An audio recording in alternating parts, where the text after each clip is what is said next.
Hi, this is Dr. Andy on a 95-degree day.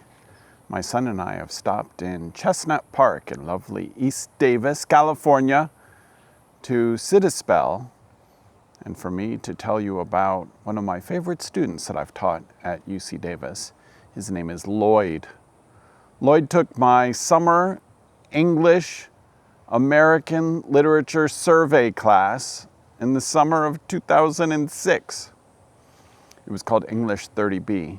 We went all the way from the Civil War, back then we said from the Civil War to the Gulf War.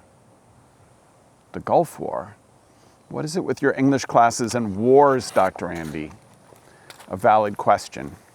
It was basically a post-Civil War and 20th century American literature survey class.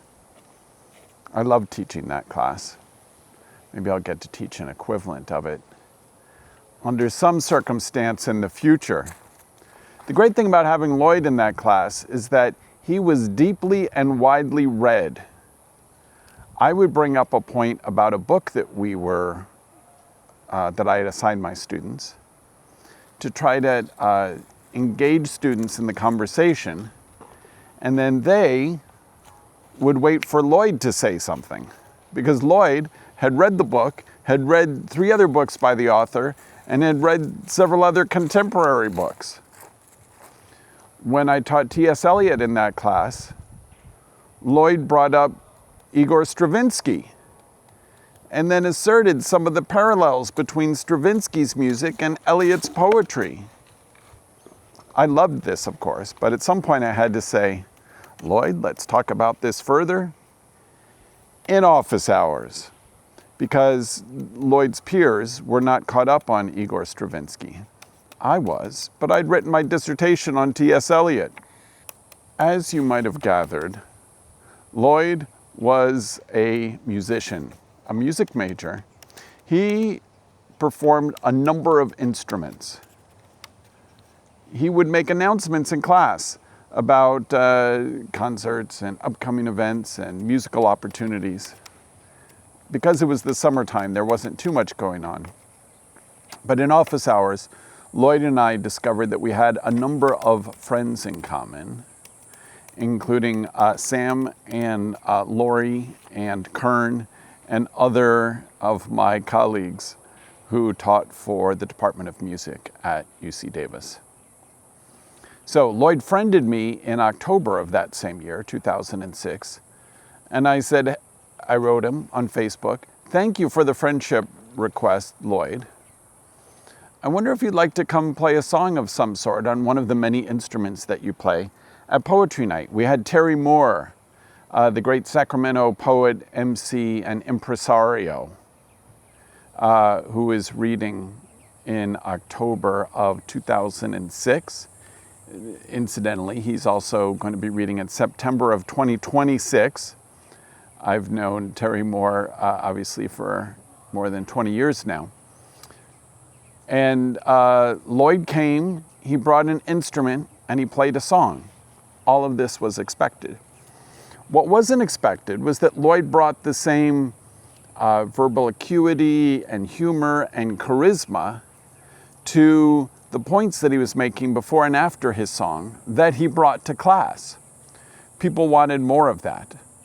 Back then, in 2006, we held Poetry Night at a place called Bistro 33. It was fun because it was in the back room, calling it a room. It was in like a subsection of that very large restaurant, which was built in the former City Hall of the city of Davis. And so in between the poems, servers would come in and ask for our food and drink orders. Not only that, but I and the featured poets got to have dinner on the house, and then the restaurant also provided an honorarium to the poets. It was well funded. That said, they didn't have the same enthusiasm for poetry that John Natsoulis has, even though at the Natsoulis Gallery, the poets and I don't get a free dinner. I'm very much enjoying running Poetry Night at the Natsoulis Gallery. So Lloyd came and performed. He came and performed again. And then maybe a year or so later, I said, hey, Lloyd, we've got the current reigning poet laureate of Sacramento, Bob Stanley, coming to read at Bistro 33. Would you like to open for him? And Lloyd said, yes, I'll do that. I'll read some poems and I'll play some music. And so then I said, all right, Lloyd, great. You know what I need from you is a bio. Here's that bio for Lloyd from July 28th, 2011. Are you ready? Lloyd studied at the University of Kent, Canterbury, and at the University of California, Davis, where he earned his degree in English and music in 2008. At UC Davis, he was an active solo performer and a member of the university chorus, the early music ensemble, the guitar ensemble, and the electronic music ensemble. So many ensembles. His compositions and research earned him a music department citation for outstanding work in the field of music theory, and he was a two-time presenter of original research at the UC Undergraduate Research Conference. He lives and works in, what's your guess? Let's see if you're correct. He lives and works in Prague, capital of the Czech Republic. I think today it's called Czechia, where he is an English teacher and staff writer for Krásná paní, a Czech language culture magazine. Lloyd spends his free time studying languages, composing music, and traveling on the meager earnings of a teacher and working writer. He accepts free drinks. All right, so that was Lloyd in 2011.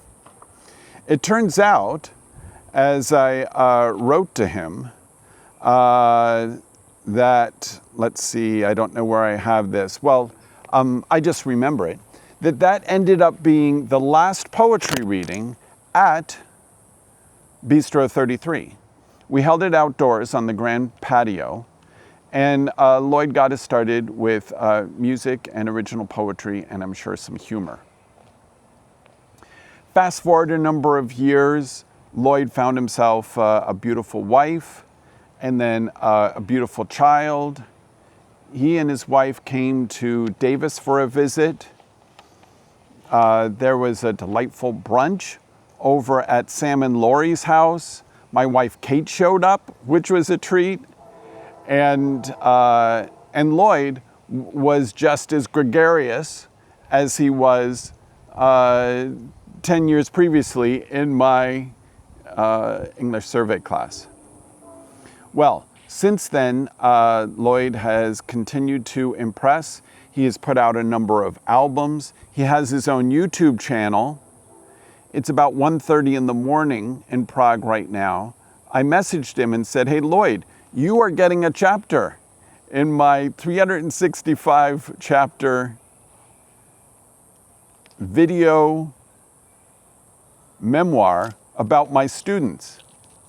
When students hear that they're getting an entire chapter, they're beyond honored, of course. But these chapters are slim and so far not so popular, but they'll take off. This is evergreen content. There's always the future.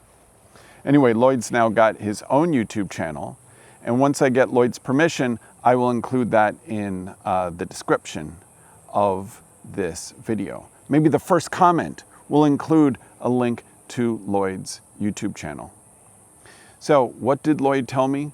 That when you major in English and music, and when you read as many books as your professor does, and when you're invited to perform at a poetry night at the open mic, then before you know it, if you bring your humor and your large personality and your charisma to the microphone, well, then before you know it, you'll be opening for the Poet Laureate of Sacramento. It was a loss to America when Lloyd moved to Prague, but it's certainly our gain whenever he returns and tells us stories.